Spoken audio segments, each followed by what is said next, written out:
शादी हो गई ना केहू के सुख ना मिलल, ना मर्द के मिलल ना सास ससुर के मिलल। ठीक बाटे मर्द गइल बाहरा में तो उन्हीं शादी कर लेलस आ ससुर बाटे तो डोती पियते बाटे चा केनियो ने घूम घूम के आके घर में खाली पियत रहता। और घर के जितना आटा पिसान चावल रहता सब बेच बेच के पियत रहता। जाना तो पिय जितना पिए के बाटे। हम चल जब नैहर नु जल्दी अइबो ना करम, डाल हो गइल बनी हमार मन तो करता कि केनियो चल जाई लेकिन का करी। सोचे तो कि सबके कही कि देखो मर्दा कोई शादी कर तो मेरा मुँह शादी कर लेलस। ई बुढ़वा को सोचे कि जाई कि पता ये खाना बनाते खिया दे तो का एकरा मुँहे लागल बनी केनियो ने आया कि हमारा संग खाली झगड़ा करते रहता थे न ठीक ला शरम बाटे बुढ़ावा के जा पिए घूम घूम केनियो कहियो मर जी बना देखे कोई कामों के लिए वाला करे वाला ना मिले ठीक है बेटा आई जरूर फिर केनियो घूम घूम के आया हमरा से पैसा मांगता हमर तो दम दावत नहीं कपार में दर्द हो गइल पता हिया तू समझ नहीं सकता हम करू तो का करूं। ये रामा हम तो पगला गइल बानी एकदम मना हमके डाह गइल बाटे का आ बोले पी के ओनिया ले तू कैसे बोल रही है कैसे बोल ते का पगला घोड़ले वाला बाबूजी एकदम मर्द गोल तो ओनिया बियाह के मर्द ओनिया मेहराब लगे बाटे तू बड़ा तो तू वही रंगी बड़ा पता हिया 500 रुपया लिया हमारा मेरी 5 रुपया आई है ना कि तो 500 कहाँ से लिया के तारा के दे दही देखी नहीं पता हिया पिया देखा बाबूजी हमारा मुंह में मत लगो आधा चढ़ा रहा है पूरा चढ़ो चाहे आधा चढ़ो हमारा मेरी पैसा नहीं खेई अबे पीऊंगी पूरा रात भर जीऊंगी जा तू किडनी निकाल के बेच के पी ले मर जी जल्दी काम खत्म हो जाए चल मांगा सूद दे दे पता हिया हां टबा की तरह के मांगा सुध देता नहीं खड़े तब लट पूरा पूरा प्या है कान के बाली दे दे नथुनी दे तार देले बड़ा बनवा के मार लइका को उन्हीं बियाह के मेहर रखले बाटे ना बुढ़ऊ तू हमरा त मांगा सुध लेबा चूड़ी कंगना दे पता हिया देखा बुढ़ऊ निकाल के दे दे एगो देखी बाबूजी आपके वोट पे दे काहे ऐसे कतन बदलाई हमर के बाटे एक तो आप पर आबो इतना बड़का पियकड़ बन गई नी पिए के जिंदगी की सुहानी उमरी लगती है पतिया चूड़ी एगो कंगना दे दे देखो बाबूजी हमरा भी कुछ नहीं के बस जन शरीर पर पहले बन तौने बाटे और मांगा सुध कभी ना दे सकी ना एगो दे दे आज के बाद ना कभी ना दे सकी ना कुछ ना दे सकी ना कंगना दे दे एगो पति आज के बाद ना के डाल डाल ले बाटे तोरा गोर पर गिर रहा है पतोइया हां हमरा कुछ नहीं के हमरा भी हमरे केहू का देले बाकी हम देही क्या करते भाभी ये देवर जी देखिए हम परेशान हो गए बनी आपके पास मार के फुल बड़ा जड़ी कौन बोलने वाला मेरा शहर बल लगा मार के फुल बड़ा हां जान गई कहां से 500 रुपया लिया के दे बोले बाबा चढ़ गिन रहा तुम कौन बोलेगी ना हम काहे बोलेंगे क्या बोलेगी हां ना बोलेंगे ना मैं पीऊं हां देवर जी समझा दी ना तो हम तो कोनी चल जी तो फिर आए ना दोबारा तुम्हारी नशा हुई है तुम्हारी नशा हुई है तो तुम दूर रह के बात करो ना मेरे से तुम क्यों सट रही हो मेरे पास दारू आज नहीं दी हो ना फिर क्यों तो जुगाड़ करके आ रहा तो क्यों महक रही हो तुम महक नहीं है भैया महक नहीं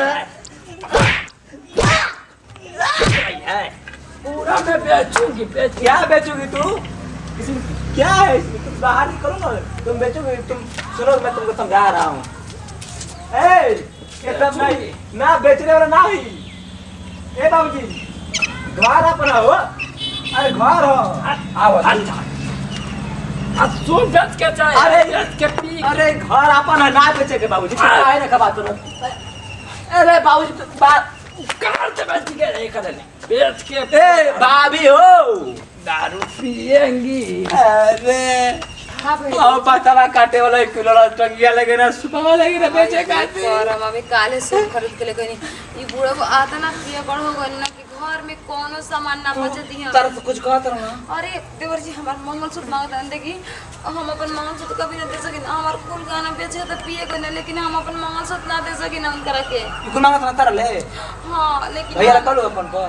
भैया क्या करे भैया तो दूसरा शादी के फसल में विदेश में था आपकी क्या समझाए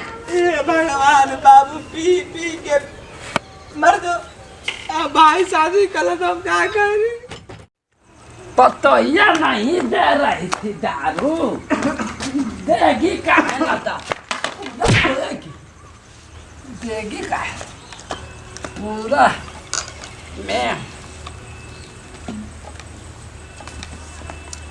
जब तक जिंदगी रही तब तक मेरी दारू है मेरी यही करेजा है मेरे दिल के टुकड़ा तुम ही मेरी मोहब्बती हो तुम ही दिल की मेरी धड़कन तुम ही मेरी को जिलाती हो तुम ही मेरी को जलाती हो पतो ना दिली मगज टांगी बेच के लिए नहीं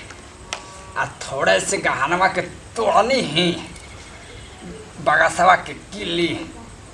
हेमा के आराम से लेके बेच देने 2 गो पी लानी तो बम बम तेरी याद उड़ा शराब पिएंगे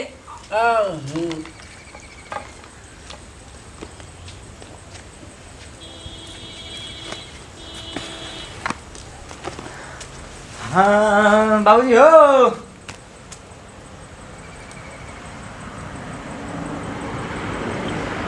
बाबूजी ए बाबूजी बाबूजी मर गया ए बाबूजी बाबूजी बाबूजी चलो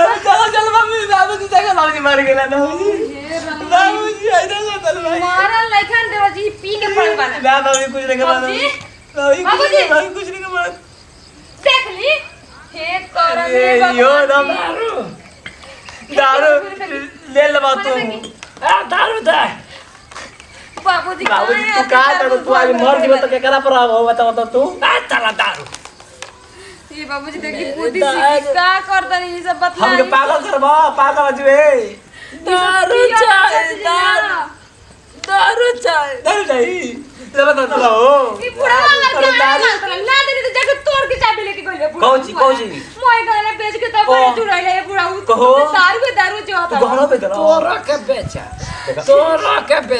देखी देवर जी सुधार के करा के कहतनी मोय गाने बेच के एक मिनट तू अकेले राज घर में राज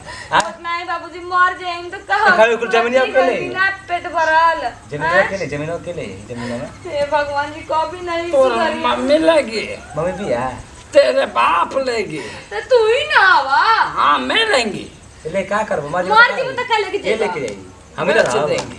दारू चाहिए लेके हम दारू दारू लगा दारू अरे, कोई चीज ना आटे भाई बाबा का- दारू ना ये पूरा ना कटा गले में कहां जेबा दारू भाई अरे बाबा जेबा तुम्हारा काहे मतलब अभी क्या कर रही है इज्जत से तो नहीं ससुर हो इसके पे खाना जा हट जा अभी हुए चाहिए दारू भाभी जिया कर खले बना कौन सा तेरे बनी शादी हो ना जान नहीं खेलेगी दारू जान नहीं अबे हुए चाहिए दारू चाहिए माफी मांगो तो जानता बड़ा आज के बाद दारू नहीं ना पिया ना पिया। दोस्त तो नहीं नहीं आज के बाद कुछ ओए गाना पी गया तब उतरने की पेट में हमारा हेलो पिटवा पे जरमन सरवा का जन पिया कर रहता वाला चोरा के अपना ए जानते नहीं रहता पकड़े कर से रख ले बड़ा आज के बाद की तो समझ के बना तो घर जग को नहीं घूमने करवा अरे भाई बाबूजी दारू बाबूजी ना ना दारू ना बीमार हो गई बस सो जा बाबूजी हाँ सो जा कट